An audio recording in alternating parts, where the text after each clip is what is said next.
You know what old Jack Burton always says at a time like this? Come on, then.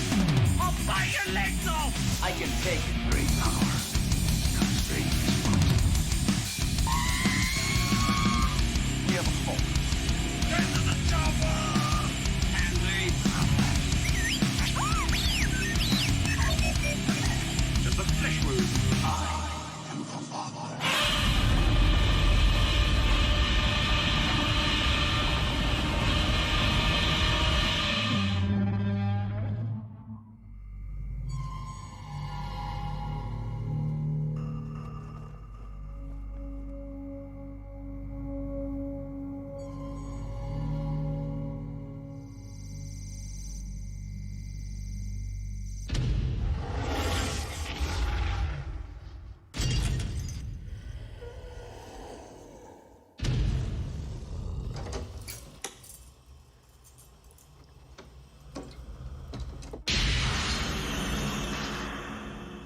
According to museum security, you were the last one to leave last night. Did you see or hear anything strange? Well, I thought I heard something as I was leaving, but it could have been anything. Sweeping teams of two. Nobody goes in alone. This place is not going to open until every room is clear. Now go. Come out, wherever you are. Any idea about a weapon? Something big. The board is hosting a gala preview here tomorrow night. It would be a disaster for us if we had to postpone. We may have somebody on our hands who makes Jeffrey Dahmer look like a Cub Scout. You have to let the gala go on. Something's wrong. Mama, what's the matter with you?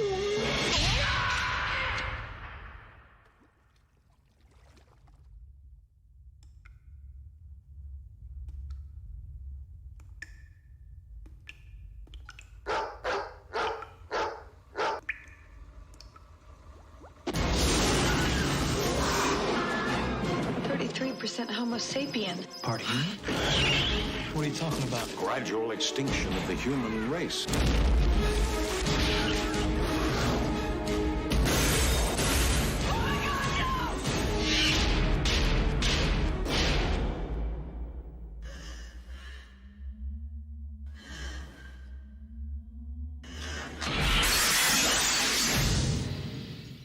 And welcome back to the 36th episode of the Monster Movie Stompdown. Of course, you got Sludge here. My co-host right across from me is Mark. And unfortunately, it's just us tonight. Ruben has come down not feeling good. So we've been praying for him because, in Jesus' name, it's not COVID. Amen. If it is, then he'll just kick its butt. So it's Ruben. Exactly. He's from Texas, man. That's what they do. So Ruben's not with us tonight. I know, Mark, you weren't here for the Godzilla one because of work issues. No, moving. I was issues. moving issues. Moving. So he's, Mark's back, but of course we're down one again. But Ruben will be back for the next Godzilla film. Ruben and RJ will be. But tonight, man, I'm excited. And I've got Ruben's Stompdown rating. He made sure to give me this. Then I've got notes of Ruben's, and he wanted to make sure we're set. And I told him we would definitely make sure and get his stuff put in here for the film. But this is one of my favorite monster movies of all time. This is the 1997 film, The Relic by Peter Hyams. Super stoked about this one, especially because it's Peter Hyams. Like, Peter Hyams has got a track record like most people wouldn't. The first movie that I remember seeing by Peter Hyams, for those who don't know who Peter Hyams is 2010. Do you know he did that one? Sequel to 2000? Great movie. Great movie. So he did that. He did, of course, he's done a lot of lower budget films, but he did like Time Cop, the last good Jean-Claude Van Damme movie. Actually, no, Sudden Death was. I liked Sudden Death. But he did both of those with Van Damme.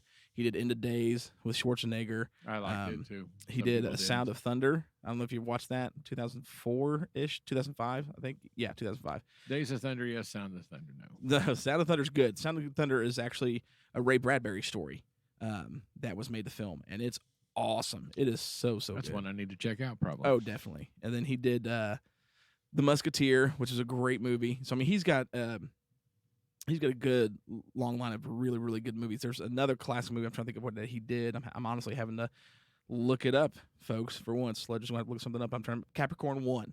He did Capricorn 1. I liked it. That's a great movie. So good director, Peter Hyams. Capricorn 1. Did that have Kirk Douglas in it? Yes. Yeah. So directed by Peter Hyams. This is based off a book called Relic by Douglas Preston and Lincoln Child. It's actually based off, or is part of the Pendergrast series of books. I think it's up to like 13 books, 12 books now. They just released the newest book in the series that started with Relic February of this year. So, I mean, it's been very successful series based on the characters. So, but a good cast in this movie. I know when it came out, Peter Hyams was actually trying to get Harrison Ford as the main character of Lieutenant Augusta, but we got Tom Sizemore. And honestly, I'm okay with that. Yeah, like me too. Definitely. I can't see Harrison's a great actor, but I can't see Harrison playing this character very well. Yeah, not his cup of tea. But so, anyways, the movie, just real quickly run down because we're going to break into the book too, because I'm a huge fan of the book. There's a anthropologist named John Whitney who works for the Chicago Museum of Natural History. He is down in Brazil studying ancient tribal rituals of old Amazon tribes, and when you see him at the beginning of the movie, he's photographing this ritual, and you got these Amazonian tribe people around this brew. They're like boiling some liquid, and they're putting these leaves in this liquid, and they take a bowl and they give it to John, and he drinks from it. What John doesn't know is the plants that they've put in this to make this tea is infected with a virus. That virus begins to mutate John. And next thing we see is he's packed up a bunch of things from the Amazon to go back to the Chicago Museum. He's at the docks. He's trying to get to his crates. They won't get his crates off. He's making a big deal about it, so he sneaks onto the ship, finds a bunch of crates labeled for Chicago, opens them up, and they're not what he packed. They're actually rugs from some other company, and he just starts screaming. And come to find out that the crates don't make it on board the ship. They're actually outside the ship, which kind of sucks, because if you look in the movie, it's not far from where he was standing, where his crates were. And I'm like, wow, dude, that sucks. If you just looked around, you'd be like, oh, there they are. But so he is stuck on this ship that goes up to Chicago to the Museum of Natural History. 6 months goes by, and the ship has just kind of washed ashore, and everybody on the ship, all the crew, have been killed. They can't find any bodies. And we get introduced to the character played by Tom Sizemore of Lieutenant Augusta. He's the homicide detective checking out the case. They can't find any bodies, and they're trying to figure it out. Him and his partner, or his understudy, more to say, Lieutenant, oh gosh, I forgot his name because I just got done reading the book, or Detective Hollingsworth, are scouring the ship, trying to find what's going on, talking about what could possibly have happened. Think it's a drug bust. They came on, killed everybody on board, got what they needed, and left. Well, they end up smelling something and open up the drainage bay on this cargo ship, and there's all the bodies, all beheaded, a few heads floating in there, just a complete massacre. Everybody on the ship's been killed and put in the bulge. And then it jumps right over to the Museum of National History a few weeks later. And we meet Dr. Margot Green, played by Penelope Ann Cruz. And we actually quickly meet Linda Hunt, who plays Dr. Cuthbert, who is the curator of the museum.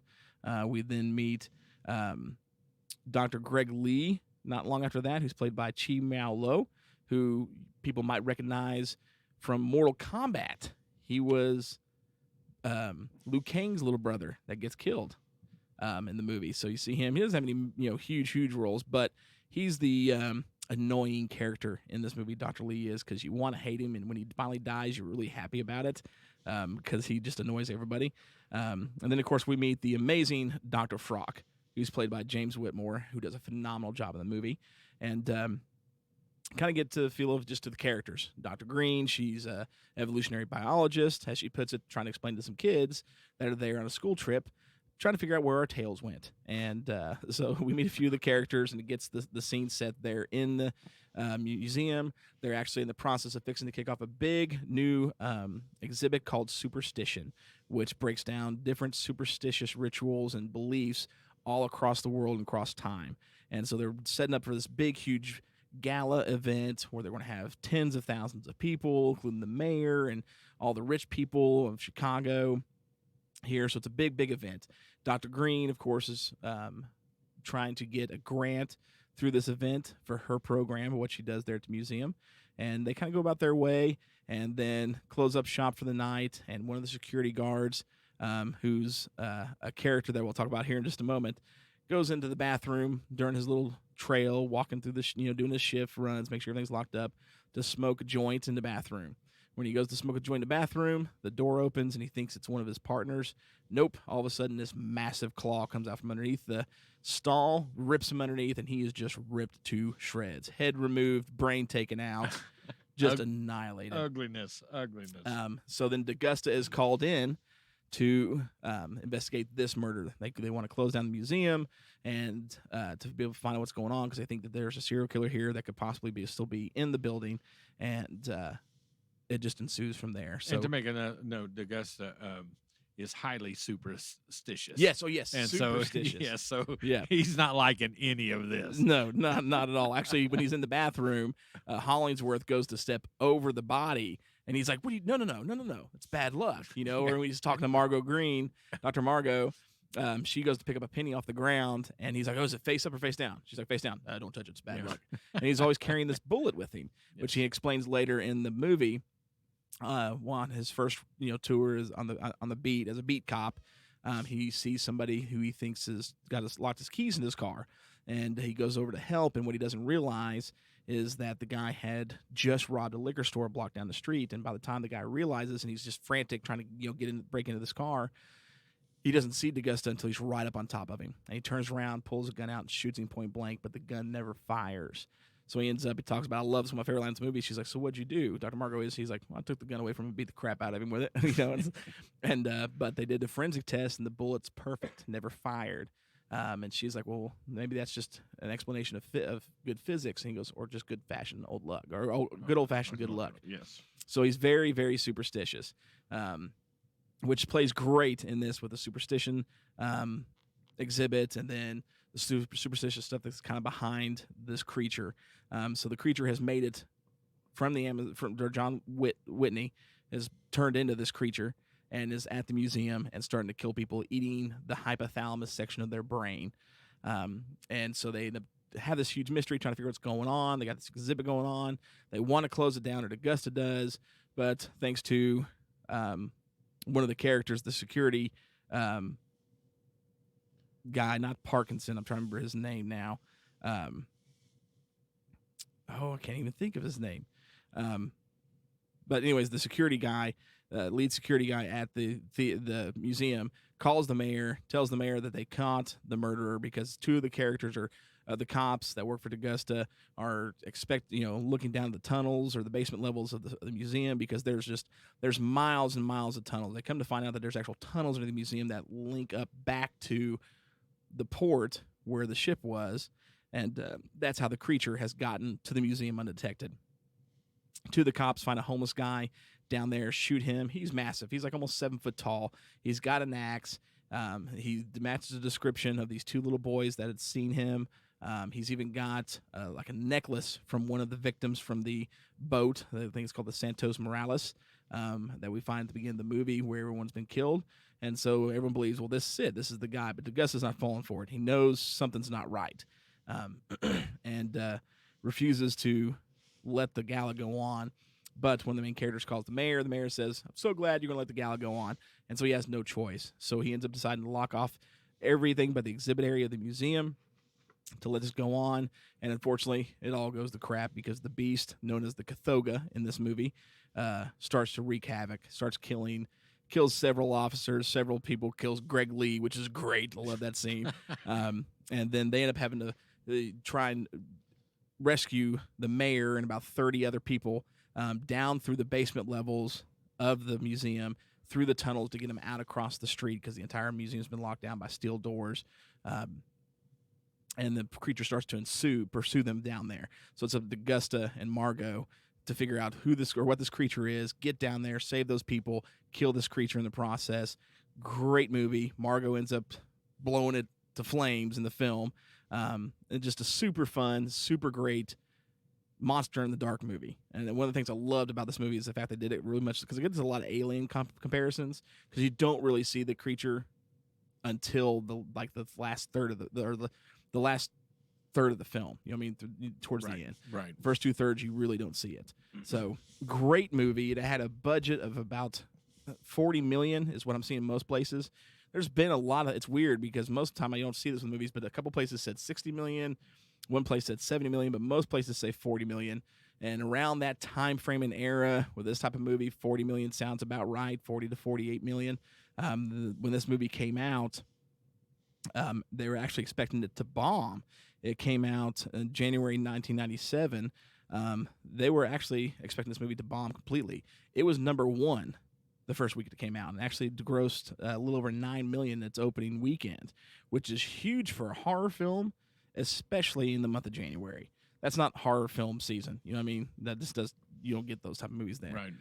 But it ended up going on to gross a little around 35 to 40 million in its theatrical run. So I mean, it wasn't a huge blockbuster success, but it made its money back, which makes it a success. Which surprises me that it didn't get a sequel, because there was a sequel to the book.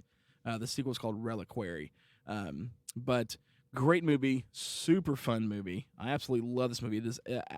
My wife talks about it. You know, there's 3 movies that I fall asleep to if I get a chance to fall asleep to a movie, and that's Godzilla 1985, Gamera 2, Attack of Legion, or The Relic. Like, I went to watch it the other night, and she's like, "Why are you watching this? You can quote this movie line for line." I'm like, "That's very accurate." But one of the good things about this film is that the creature effects was created by Stan Winston Studio. Before you get a little farther, you know, it opened number one in its opening week. Yeah. Which I thought was kind of, we were talking about, it's not a January is not a horror monster movie month. No. But it grossed a little over 9 million, and and came out number one the first week. So that's pretty, really good. Yeah. I remember.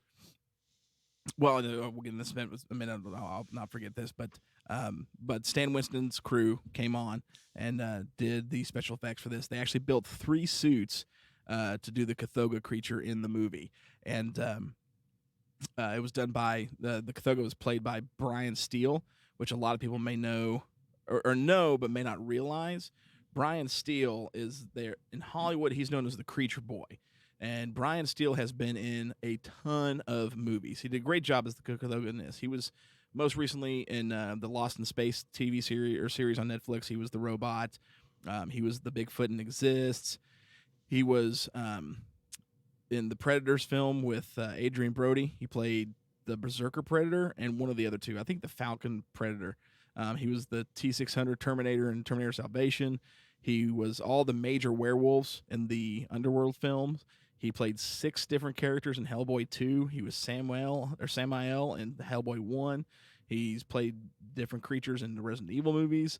He was in Lady in the Water. He was the Hell Knight in Doom. He was the creatures in the cave. He was Dracula, the monster form of Dracula in Blade Trinity. He was Sharkmouth in Men in Black 2, one of the aliens there. He was... He goes back. He was actually the creature in Peter Benchley's The Creature, if anybody's ever seen that. So most people are like, oh, Peter Benchley's Jaws movie was great. The book Creature was far better than Jaws, in my opinion. The movie wasn't by any stretch of the means. But, what's his name? Coach. That actor's name. Cannot think of his... Yeah, I know who you're talking about, but I'm not sure. Well, he was the main character in this movie, Creature, that he did as a miniseries, because when, they did The Beast... Peter Benchley's The Beast did really, really well, so they decided to try and do Creature.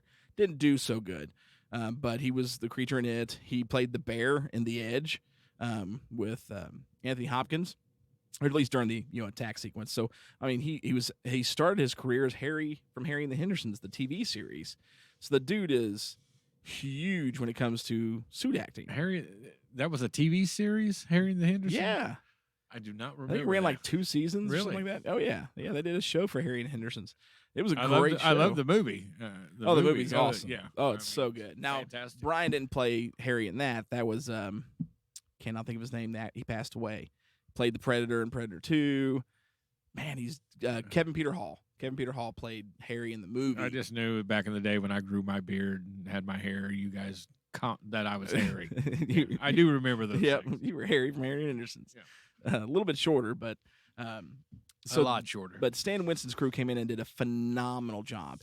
They actually there was a delay in production for the film because of the special effects work and a few other things. Because when I can't remember, it was Chris something or other or Craig something designed the suit, and what they did was, because in the book there's not a real detailed description of the creature. You made a mention to me, we were talking about earlier, about how dark this film is.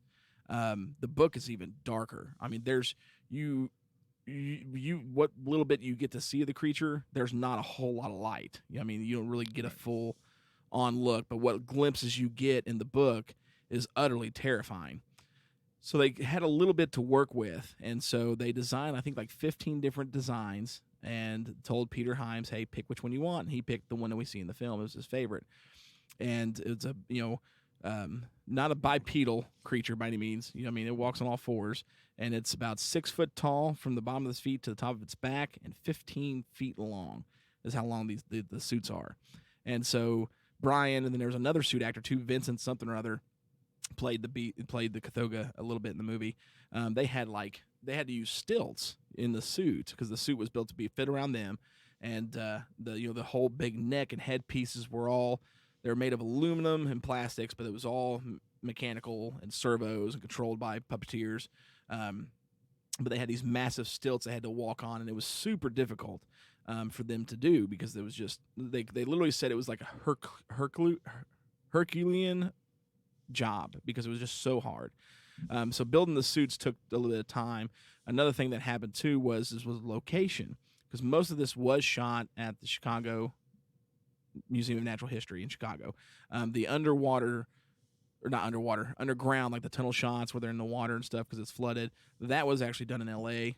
on a set that they had built. Everything else was shot on location there in the Chicago museum.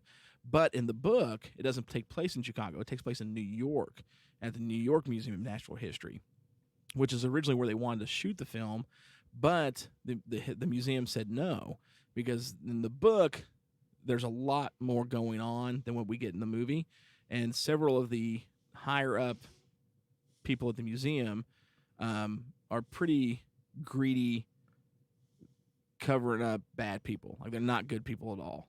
Dr. Cuthbert being one of them, because actually Dr. Cuthbert is Dr. Ian Cuthbert in the book, and he's part of this conspiracy that's in the book, and is not a good person whatsoever. It gets changed to Dr. Ann Cuthbert, played by Linda Hunt, in the movie, and she's just absolutely lovable. I mean, she's a great character. But because of the way that the museum staff is portrayed in the book, and worried about filming there might scare, because they had a lot of kids that come to the museum in New York said no. So they had to change the script, change the location, and film this in Chicago. So because of those two major issues, it got delayed, because this was supposed to come out in 96, but didn't come out till early 97 because of that. But good, came out pretty strong. I mean, number one for the weekend, first week, like we were stating, and which is huge for any horror film, let alone one in January, because you just don't go to the movies to see a monster movie. Right. But I remember when this was coming out, I remember seeing the previews around Christmas time for this, and I was like, dude, Dad, we got to go. We got to see this. And I remember us going to the theaters when it came out, and it was just you and me. I think we went for like a real late night showing. Yeah. And I don't remember if it was a guy or a girl. I mean, we went and saw it at Easttown Mall in Knoxville. Yeah. That's where we went. Yeah. And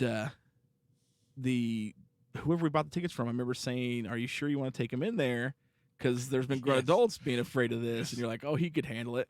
I'm like, yeah, I can handle it. I'm like, what? It was 97. I'm like 12 at the time. Yeah, you were good. You were good.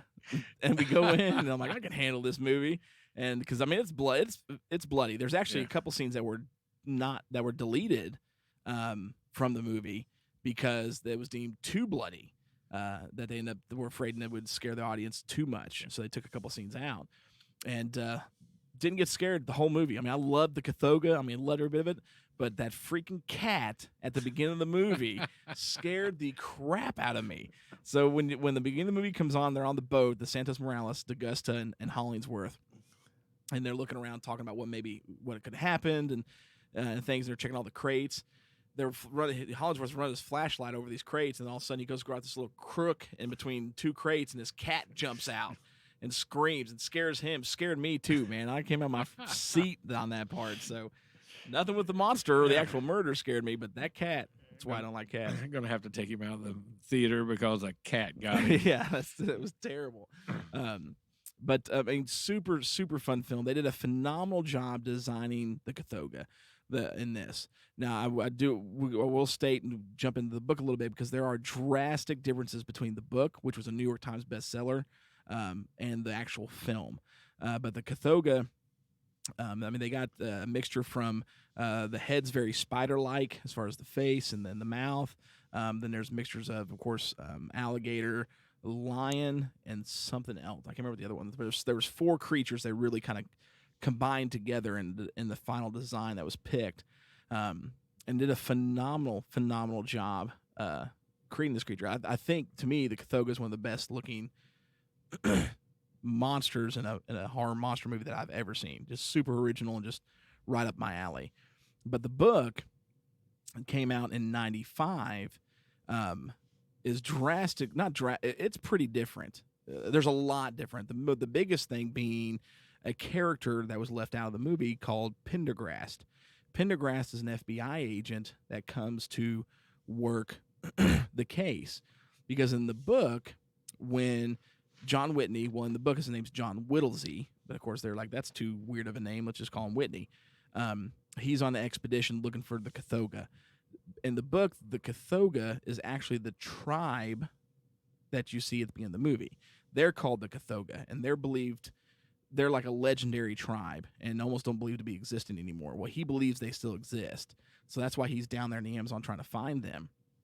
And the creature itself that's part of their religion is called the Mbwun, M-B-W-U-N. So obviously when they made the movie, they're like, we can't call this creature the Mbwun. Like, who's going to be scared of Mbwun? So they decided just to call the creature the Kothoga. And so there's they make the whole deal with the devil, which is pretty much, that follows the book. The Kothoga tribe did that.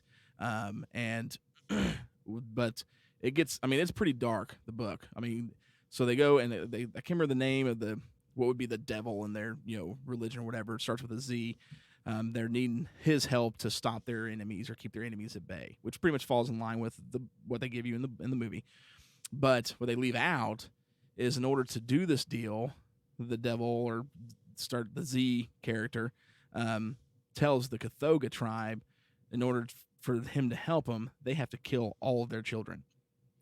And so they do, which is what kicks this tribe into legend in the Amazon, because they did this.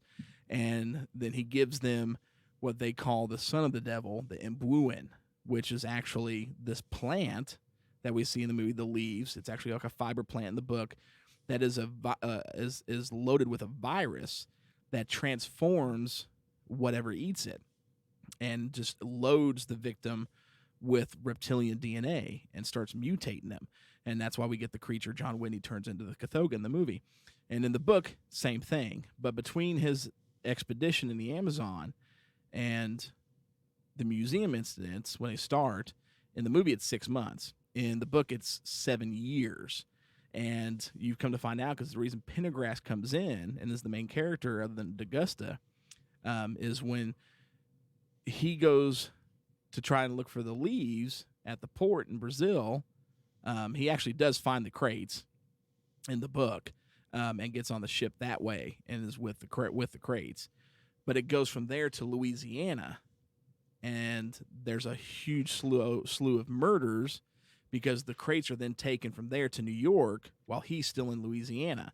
There's a huge slew of murders that happen in Louisiana, where Pendergrast is stationed as an FBI agent, and he investigates and can't solve.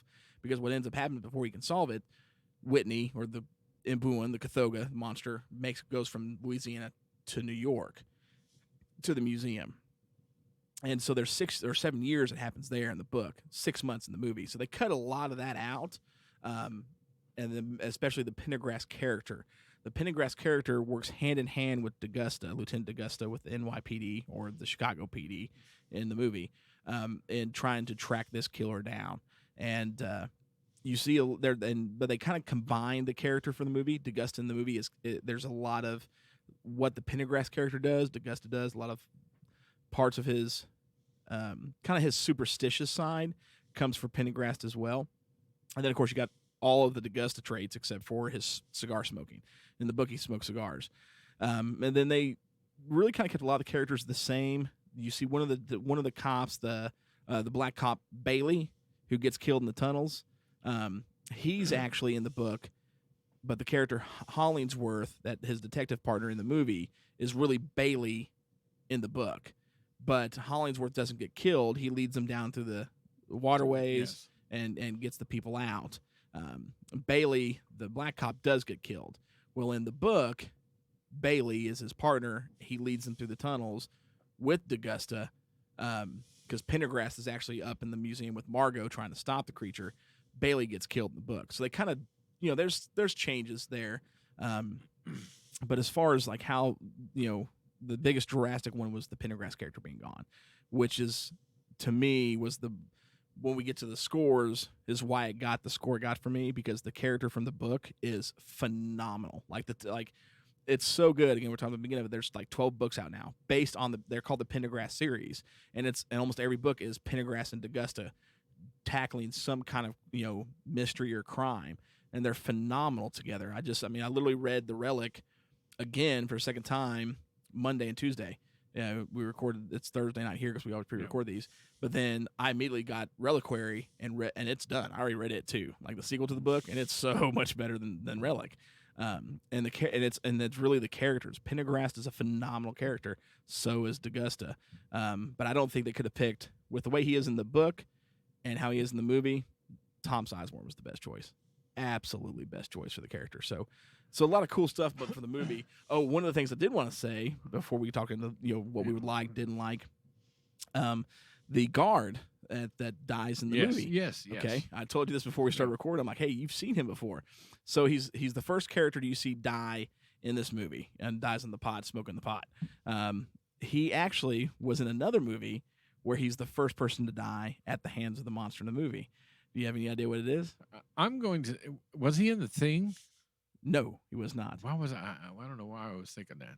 Go ahead. It's such a great movie. He was in Jurassic Park, and he was the guard when they're unloading the raptor. Yes. It rips him into the thing and kills him. Okay. That's him. Okay. Yep. Got you on that It's one. the same guy. So his two roles in the movie is getting murdered by a monster first thing before anybody else. And does good at it. Yeah. Does a good job of getting killed, man. He's a good dead man. Yeah, you make death believable. We appreciate that. So super good movie, man. This movie for me is huge. Like, not only because was this the first? Was this the first horror movie you took me to see? Yes. In theaters. Yes. Obviously we had seen tons of horror before, but theatrically. Yeah, it definitely, most definitely was. Okay, I thought it was. I think I caught a little grief over it from your mother. Pretty sure. You caught grief over this. You caught grief over From Dusk Till Dawn. Oh yeah. You caught grief over, everything. Getting you hooked on Godzilla. I'm still catching grief over that. Still got grief over that. So,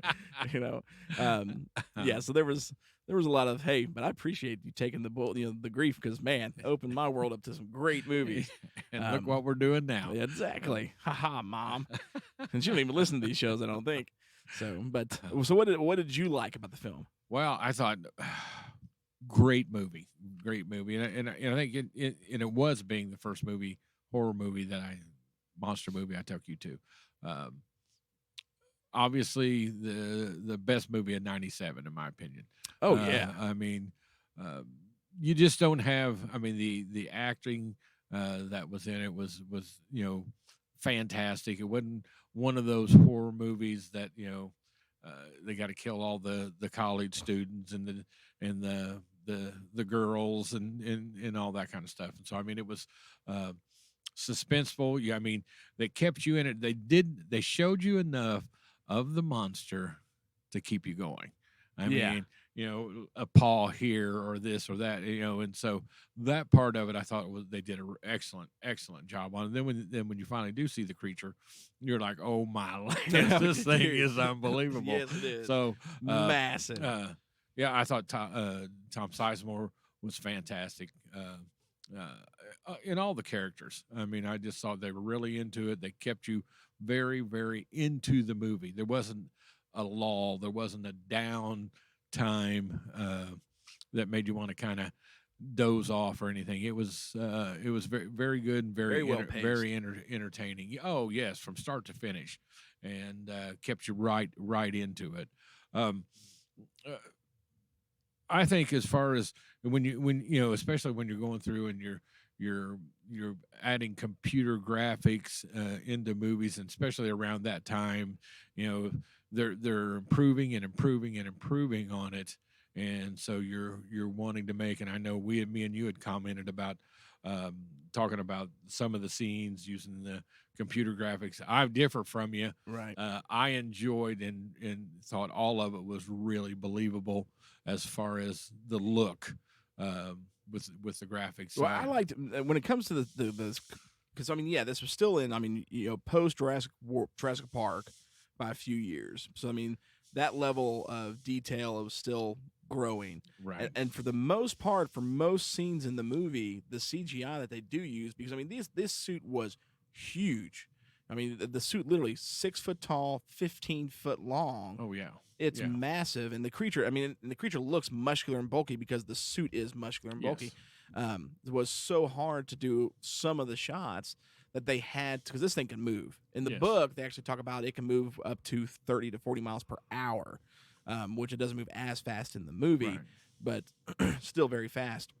But a lot of scenes, I thought were great. Like when Margot's running through the offices there towards the end. Oh yeah, and he's right behind her running. Just blowing through those doors. Oh, it looks great. Oh yeah, I mean, yeah. Even being just, CG. You know that, and even that the whole segment where he's climbing up on the ceiling. He's got that gecko. I can climb up and Hemidactylus turcus or whatever. That scene where that police officer's like, pull me up. You know, and they get him all the way there, and then he gets that look on his face. Oh, and you just know it. It's like, well, when they pull him up, only half of him's coming out of this thing. So I just thought, man, one of my favorite horror movies of all time. I mean, really liked it that much. Same here. You know, and I think, you know, the only down part of it is obviously I wear glasses, and the darkness of the movie made some spots difficult for me to like see what's going on and see the characters, because the screen was just too dark, and that would have been the only part that I didn't like. But there wasn't enough of it that it disappointed me. You know, it was still a fantastic, all the way to the end, all the way, you know, when she catches him on fire and he is chasing her. Oh, dude, it is awesome. Oh, yeah. And I just thought, without a doubt, definitely a thumbs up. Great movie. If you have never seen this movie, you've got to see this. Oh, movie. yeah. There's somebody, especially with the characters, like I love, because in the book, and again, there's so many different things, like in the movie, spoiler alert, Dr. Frock gets killed in the movie, and which kind of stinks and it's really sad, because you're like, oh, that really sucks, because he's almost kind of excited about this creature, because he has a theory called the Callisto effect, which in the book he actually had wrote a book in the book called Fractal Evolution, where he discusses it. He's the guy who actually in the book, they don't say in the movie, who comes up with the Callisto effect, or it's named after his theory that throughout natural selection, there is a random aberrant evolution creating a short-lived species, and it's called the Callisto effect. And this creature, the Kothoga, or the Imbuin, as it's called in the book, proves that theory. And he's been in the book, they talk about how he's a genius and like highly respected, but he's also highly laughed at for the Callisto effect. And showing it, Dr. Green, she immediately puts it down when he's talking about the effect. Yep. Because he tells D'Augusta about it. Right. And because even in the book, she's like, no, she's actually his understudy in the book. And that's the one thing she disagrees with him on, is that. And so in the book, he doesn't die. You know, he helps them all the way to the end. The book is just, oh my gosh, like the final fight in the book is very drastically different than the movie. In the movie, Margot the Kothoga is chasing Margot into the specimen room or the specimen area, and of course everything's in formaldehyde, and she makes. I actually, now that I think about it, so she gets that the powder and the. Well, she pours the liquid into a smaller jar, caps it, sticks it in another jar, and then pours the powder inside the bigger jar. Yeah, and uses it, and she's knocking all the bottles down and stuff. So there's just all this flammable liquid everywhere, and she lights it. Throws this bottle, this little homemade little explosion device she's made, or not homemade, museum made, and blows it up and catches him on fire as she drops that elevator down. Didn't Jean-Claude Van Damme do that in Sudden Death? I'm not sure. I'm thinking he did something like that in Sudden Death, or maybe something else. We'll have to check that out. Yeah, check I'm thinking I'm not sure because I'm pretty sure Peter Hyams may have threw that in there. Now I think about it, because I'm like, wait a minute, I think I remember seeing Jean-Claude do that, and I think it was one of Peter Hyams' Jean-Claude films that he did that same thing. But anyways, in the book. Now, in the book, the Kothoga rips through, like, the SWAT team that comes through. He kills a couple of the guys.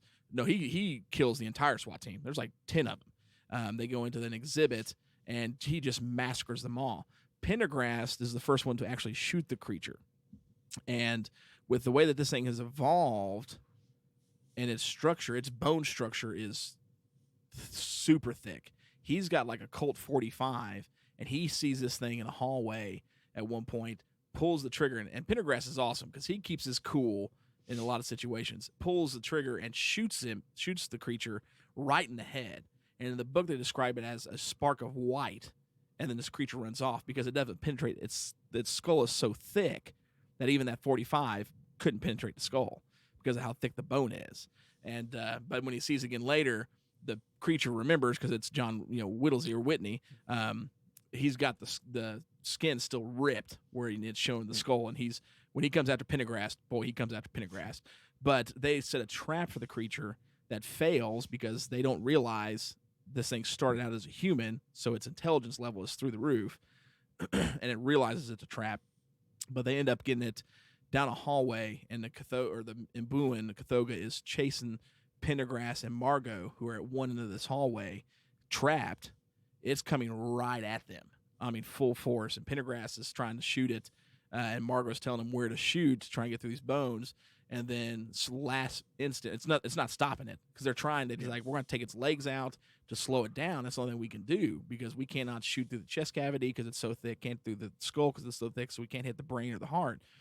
Last minute, as this thing's come running, barreling down this hallway at him, she tells him, shoot for the eyes, because it's the only place in the head that he can get through to the brain.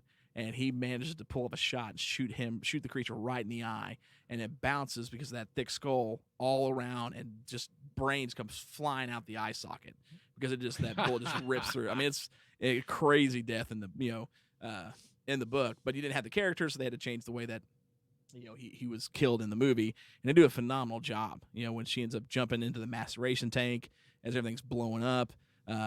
It is awesome with him on fire the whole night. Like, they ain't going to slow him down because it's not. Do a phenomenal job. Yeah, it's the movie is great. I'm going to have to read the books. I'm just going to have to read the book. The books are unreal. I mean, unreal. The movie is phenomenal. I mean, I love the movie. I love the characters, even the smaller characters like McNitt and no, they changed his name. They got Bailey and is it McNitt, the bigger white guy cop? They're great. The two cop buddies. Yeah. They're the ones who find the homeless guy. Then downstairs. They go downstairs. In the basement. Yeah, go downstairs together, and they're always talking about coffee. Like, yes.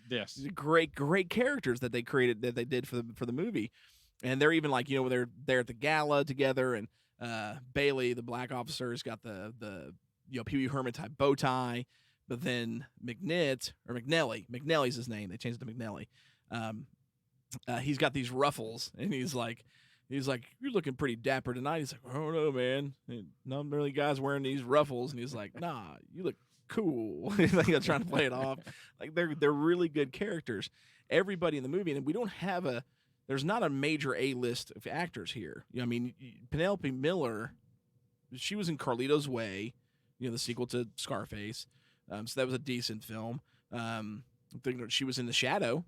Ironically played a character named Margot in The Shadow with Baldwin. a few years prior. Right. So nothing super, super huge. Sizemore has a pretty decent career. Actually, probably him and Whitmore were probably the biggest ones. I mean, Linda Hunt, people know she was in Dune. She was in voiced the character in Pocahontas. She was the tree lady or whatever. She's done a few movies. I didn't realize this, but she's the narrator for the God of War series games. But people recognize her. You remember her from what's NCIS Los Angeles. Yeah. Yes. So I mean, she's a decently good sized actor. Sizemore, of course, I've been a huge fan of him since the Lockup days with Stallone. I loved his character in Lockup.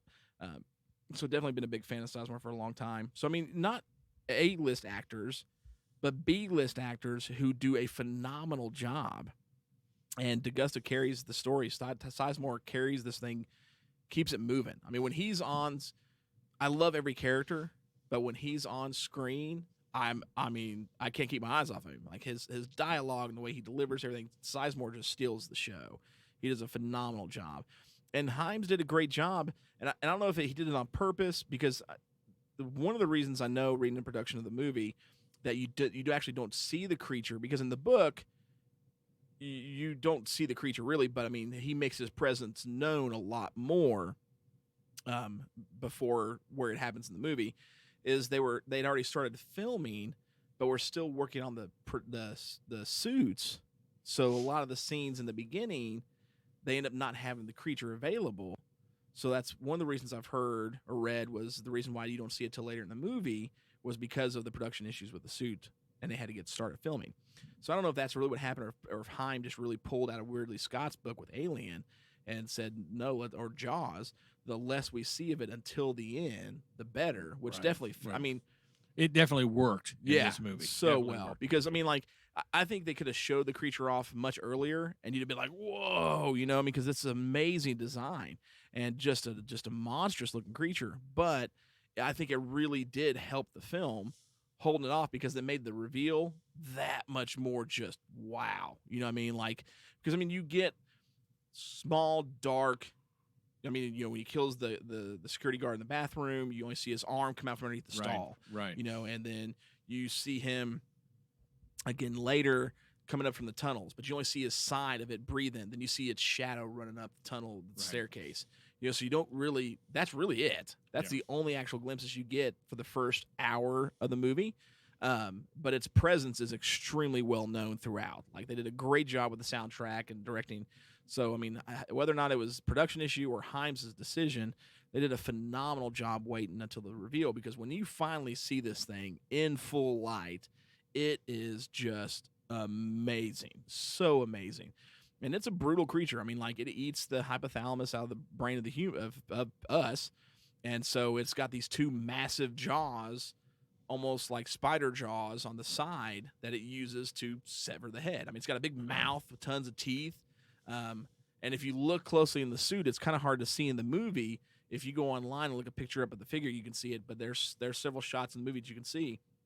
He's got the two massive side pincers that are what he uses to grab onto the neck and sever the head from the body. But there's something else he uses that actually cuts the spinal cord.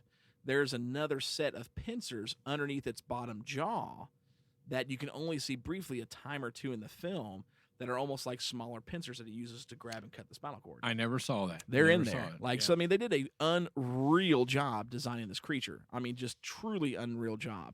Now, of course, you know, one of the things, you know, they find out it's John Whitney in the book or in the movie. They actually never find out it's John Whitney in the book. They don't even know that it starts out as human in the book until the epilogue, where one of the characters who didn't make it to the film, Greg Kawakita, one of the scientists that's worked with Dr. Farrak and Dr. Margot, he's who figures out that it's actually John Whitney or John Whittlesey in the book. So they added that into the rest of the film. So there's a few things, you know, I mean, that's, again, differences in the book. The two boys at the beginning that see the homeless guy, you know what I mean? They see something coming up the stairs. Right. They actually are the first victims in the book. They're actually brothers in the book, and they're the first ones to get killed by the creature.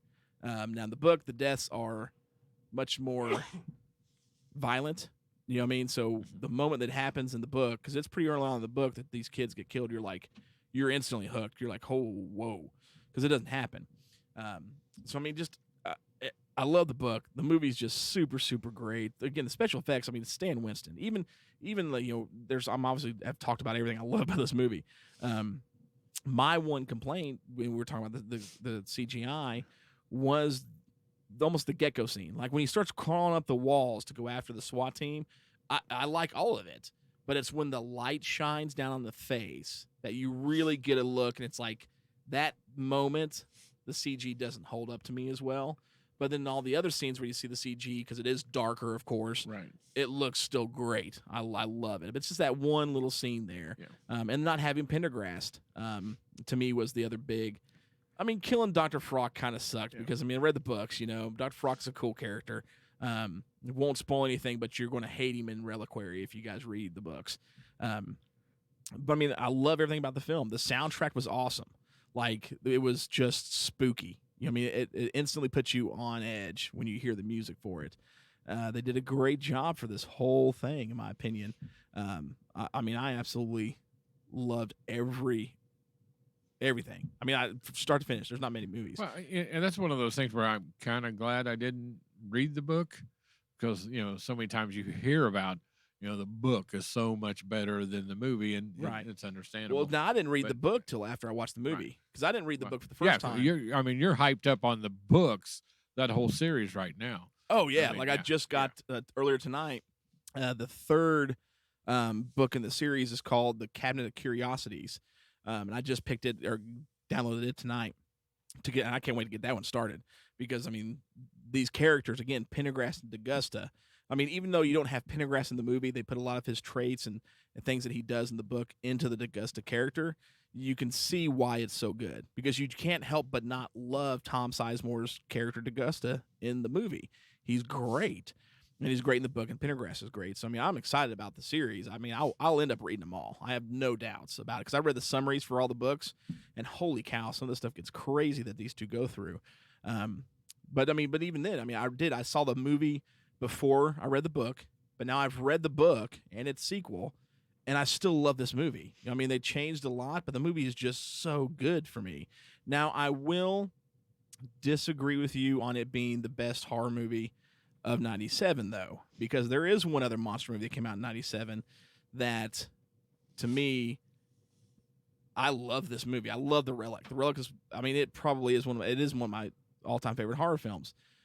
But another horror movie came out in 1997 that broke a major director out in the scene. He had done a couple movies before this, but 1997 also brought out Mimic from Guillermo del Toro.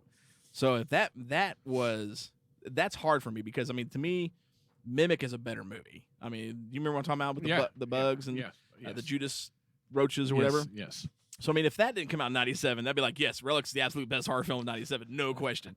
But that's tough. And we may have to do Mimic on this because that's a phenomenal movie. That was I almost feel like, and now that I think about it, because the Mimic's not on the book, but Del Toro has the two boy characters, the kids, that are in there, and they get killed in the movie. So I wonder if he didn't kind of pull that from the Relic, be like, look, you guys are afraid to do this on screen. I ain't, But the Mimic was phenomenal. But then there was a couple things, too, in the Relic that was left out. You got the Blaisdells characters, which I don't know if you were watching it, because, I mean, remember when I watched it, I'm like, wait, what happened? Like, the Kothoga comes in, kills the cop, or kills the security guy, or the dude who's in charge of security at the museum, and he hits McNelly and shoots him through a glass thing, and the glass goes through his neck and kills him, and then he goes, then all of a sudden, like, you see the Blaisdells, and they kind of hunker back, but then he goes after Greg Lee. Well, then what happened to the Blaisdells?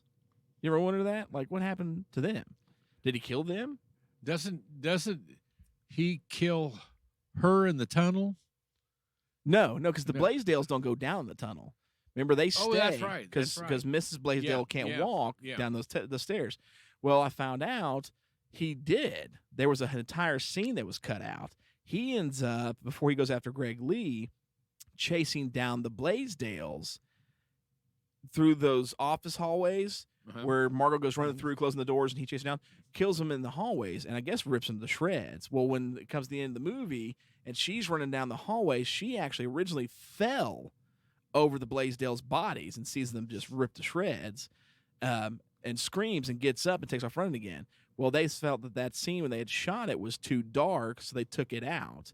So everyone's always like, did the Blaisdells survive? Did they not survive? No, they technically didn't survive when you watch the film. So when you see that scene, because it made Sludge go, wait, what happened to those guys? They died. They cut that out. Got you there. So didn't think about that. no. So I mean, super good movie. Ruben, of course, and I said I would put his 2 cents in on this one. Ruben loved this movie as well. Ruben was a big fan of this one. Ruben actually stated, because I said, hey man, what do you want to make sure to state? He said there's not much he did not like about this movie. He thought it was an awesome story. He said the special effects were definitely above average for the time. He liked the suspense, especially in the basement scenes. And they said the creature design is one of the best from that era of film, period. So, I mean, of course, Ruben's a big Stan Winston fan like the rest of us.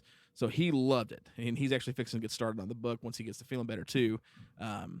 So, I mean, it's super good, man. I mean, if you guys have not seen it, you've got to see it. It is super fun.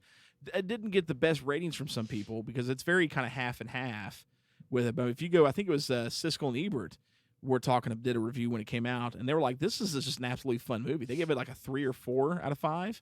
So, I mean, they loved the film. They had a blast with it, and it's super, super, super great. Watch the movie before you read the book, definitely. But it was top notch, man. I mean, I've watched it, I don't know how Very many good. times. I loved it. So good. Better than Mimic. I don't know, no man. There's no way. You know that right now. Not that may be a debate when we do the Mimic, because man, like that Mimic's huge for me though, because it introduced me to Del Toro. Now he had done The Devil's Backbone before Mimic. Of course, that's a Spanish film, but Mimic was his first American Hollywood movie. And I mean, when you look at his repertoire, there's not a lot of movies that there ain't a single movie that he's done, I think about it, that's not better than Relic. Like, I love the Relic, but to me, I mean, Mimic, Pan's Labyrinth, Pacific Rim, the Hellboy films, like Del Toro is a master filmmaker.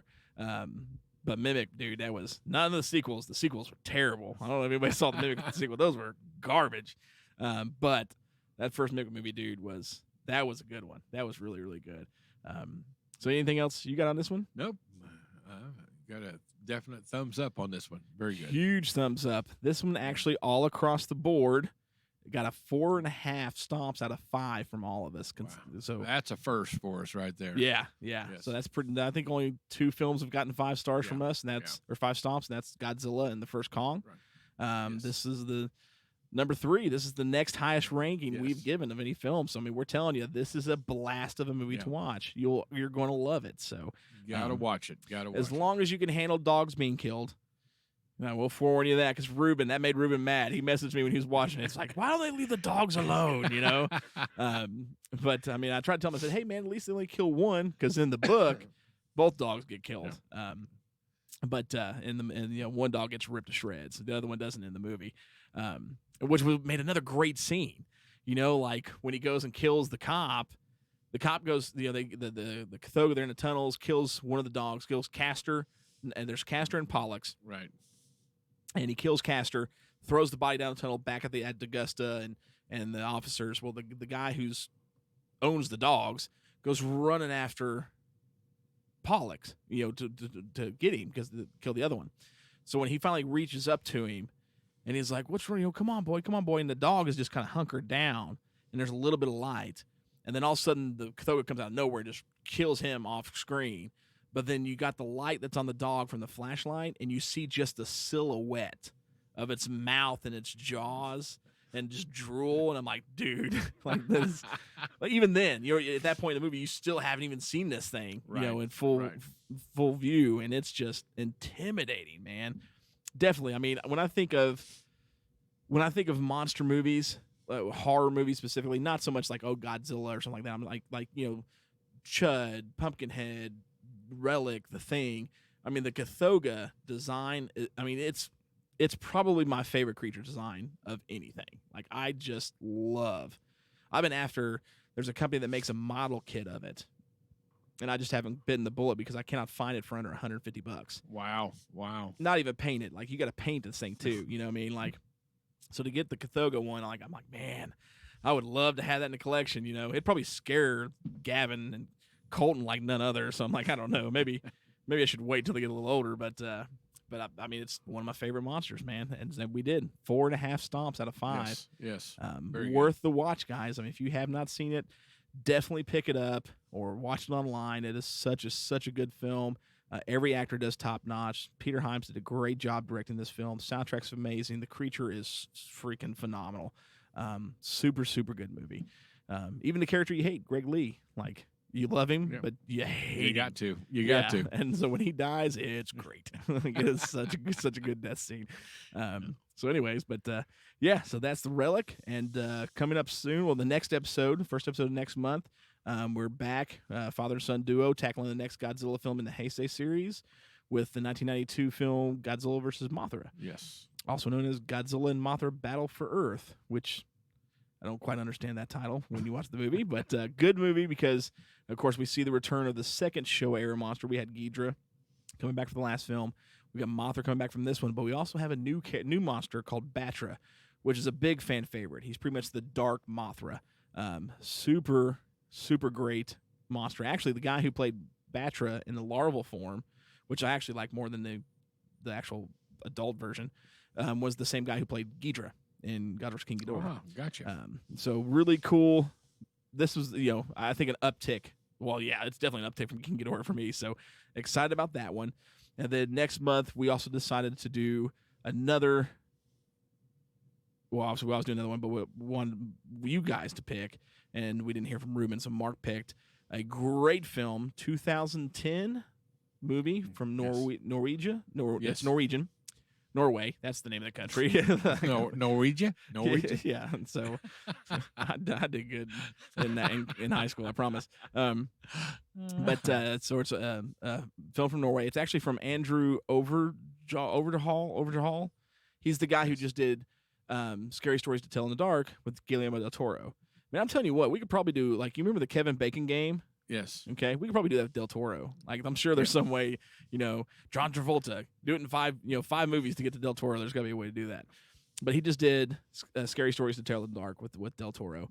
Did a great job in it. He did The Autopsy of Jane Doe, which was super good. But in 2010, his first movie was a movie called Troll Hunter that you picked. That is an awesome movie. Yes. So stoked. That one's going to be really fun. So now I wonder if Pete has seen Troll Hunter. I don't know. We need to ask him. Yeah, we need to find out. So because I bet Pete would like that one. He would. Me and Pete were talking today, and I love Pete, man. Pete's like one of my favorite people like on earth. I love Pete.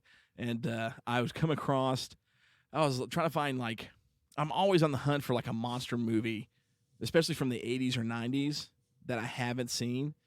And it's getting very difficult. So I'm usually like, maybe Pete knows something, Well, I was looking to trying to find a list of like 10 most unseen horror films. Like, there was even one like Bloody Disgusting, like 10 horror films or monster movies you have never seen. I've seen them all. But I found one from 1990 that actually had Roddy McDowall in it. And had, what's her name? She was the blonde chick that gets killed in Nightmare on Elm Street. Wow. Amanda. It's Amanda something. But anyway, she's in it, but it's called Shakma. And it's about pretty much like a over-aggressive man-eating baboon. And I'm like, yes. And Pete, I told Pete, and he's like, dude, you had me at killer baboon. I was like, he said something. He's like, I'm not going to be able to keep it together because I'm praying there's a scene where he jumps on somebody to kill somebody, and the camera angle, all you see is just a big red butt. I was like, yes, exactly. So I ended up finding I'm about to watch that one soon. So I love, getting old Pete, because I wonder if he's seen this one, because he would. I'm sure he would enjoy this one. Yes, super good. It's actually about a group of documentary crew that's actually going looking for a string of killings that they think's related to a bear. And they're trying to do a documentary on this because bear hunting's illegal or something like that. I can't remember in that area of the country. What they stumble on, what they think is a bear hunter, is not. He's a troll hunter. And he's been part of an organization that's been keeping trolls in check for centuries because trolls are real, but we just don't know it. And so they go through documentary style and follow him as he hunts these trolls. And it all culminates to this massive, the Jotnar, that's what it's called, this massive troll at the end. That's almost got like a form of rabies. Unbelievable movie, dude. Like, I know a lot of people that's watched it that don't watch foreign films. Sean from Indiana. O'Neill? No. Which Sean? Bigger Sean from B-Dubs. Passmore. Yes, Sean Passmore. Yeah. He watched it, and I know he's a huge fan of this movie. And it's like he doesn't seem like a guy that would watch these type of movies. That one's gonna be super fun. Like I'm super stoked to do Troll Hunter. So we got 2 really good movies next month for you. Godzilla vs. Mothra '92 is a great film. They do manage to capture kind of almost a little bit of the love and life from the '64 film for this one. And then, of course, Andrew, you'll find out why Andrew does a great job with horror with Troll Hunter because it's absolutely stellar. Very good. So. Very good. All right, well, guys, thank you again so much. This is Sludge. And Mark. And Ruben from Texas, we love you. Yes. Y'all have a good night. Get well.